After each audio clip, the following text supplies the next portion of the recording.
आपका आपके interior channel GM decor पर।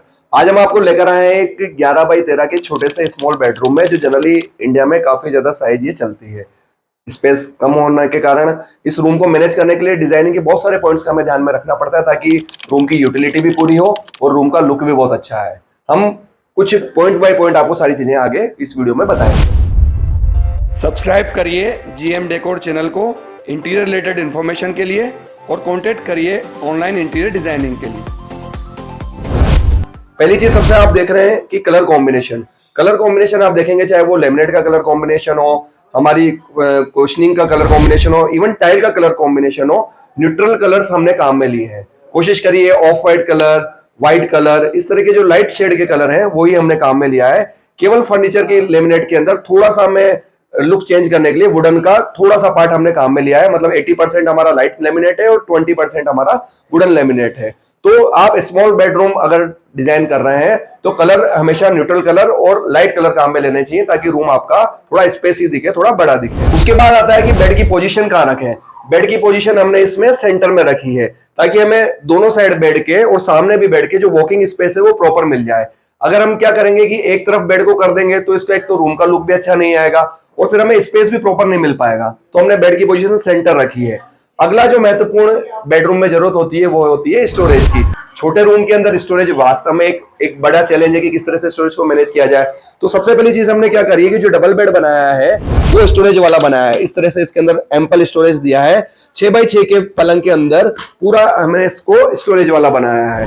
ड्रॉर्स हम लगा नहीं सकते थे क्योंकि दोनों साइड ड्रॉर्स खुलने की जगह नहीं थी, इसलिए सिंपल हमने इसको उठाने वाला पलंग बनाया। चाहे तो आप इसके अंदर बेड लिफ्टर भी लगा सकते हैं। बेड के स्टोरेज के बाद आता है वार्डरोब कहां बनाया जाए। तो दोस्तों आप देखेंगे कि सामने तो हमारी विंडो आ गई, इसके जस्ट अपोजिट हमारा डोर आ गया। उसके बाद जो ये दीवार है और बेड है, इसके बीच में स्पेस लगभग 3 फीट का ही है। जनरली 2 फीट की डेप्थ की वार्डरोब बनती है, तो यहाँ पे या तो स्लाइडिंग वार्डरोब बनाते हैं, पर स्लाइडिंग वार्डरोब बनाने के लिए हम बाद हमारा ये वॉकिंग स्पेस तो बिल्कुल खत्म हो जाता, तो इस दीवार को भी हम काम में नहीं ले सकते। दूसरा कारण ये है कि इसमें अगर फ्यूचर में हमें टीवी पैनल प्लान करना पड़ा तो उस वॉल को हमें एम्प्टी छोड़ना ही पड़ेगा। तो लास्ट हमारी जो फोर्थ वॉल बची वो बची बेड की जो बैक साइड वॉल है, वही हमारे पास बची। तो हमने यही प्लान किया कि बेड की बैक साइड वॉल को ही क्यों ना वार्डरोब बना दिया जाए। अब आप देखेंगे बेड के राइट और लेफ्ट में दोनों तरह से सिमेट्रिक एक वार्डरोब बनी हुई है। ये मल्टी फंक्शनल फर्नीचर के रूप में बनाई है, मतलब as a bedside table भी ये काम कर रही है और एज ए वार्डरोब भी काम कर रही है। अब आपको इसको थोड़ा सा मैं खोल के दिखाता हूं। इस तरह से जो अपर यूनिट है वो पूरा वार्डरोब स्टाइल में दिया है। इसके अंदर हैंगिंग रेल्स भी दी है, ड्रॉर्स भी दी है, शेल्फ भी दी है, तो सभी तरह के कपड़े हम आसानी से मैनेज कर सकें।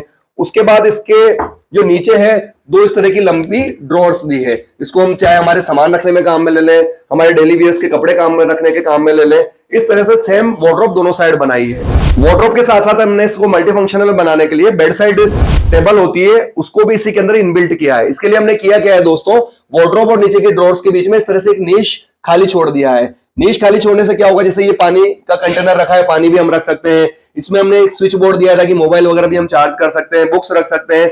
जो बेड साइड टेबल की हमारी यूटिलिटी होती है वो ये नीश छोड़ने से पूरी हो रही है। तो हमारी वार्डरोब भी हो गई, बेड साइड टेबल भी हो गया, बेड भी हो गया और ऑलमोस्ट ये रूम कंप्लीट हो गया। और जिसके बारे में आपको बताना चाहूंगा वो है रूम की सीलिंग। सीलिंग का भी हमें छोटे बेडरूम में विशेष ध्यान रखना चाहिए। सीलिंग को आप देख रहे हैं कि केवल चारों तरफ से एक लगभग 18 इंच की बॉर्डर हमने इसको नीचे उतारा है।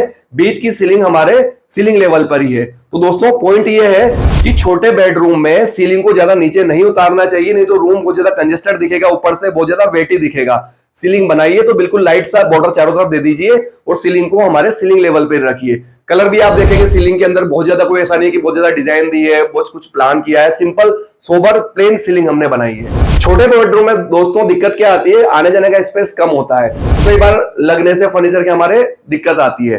तो इस कारण हमने देखेंगे आप जो बेड का एज है पूरा ये हाफ राउंड शेप में दिया है। इस कारण अगर हम यहां से गुजरते टाइम लग भी जाए तो हमारे लगेगी नहीं। तो ये भी हमें ध्यान देना चाहिए, कोई भी शार्प एज छोटे बेडरूम में विशेषकर नहीं होना चाहिए। अब इसके साथ एक लेट बाथ अटैच भी है और छोटा सा एक ड्रेसर रूम भी है। पर इसका गेट आप देखेंगे हमने वही कलर लेमिनेट काम में लिया है जो कि हमारे फर्नीचर पे है।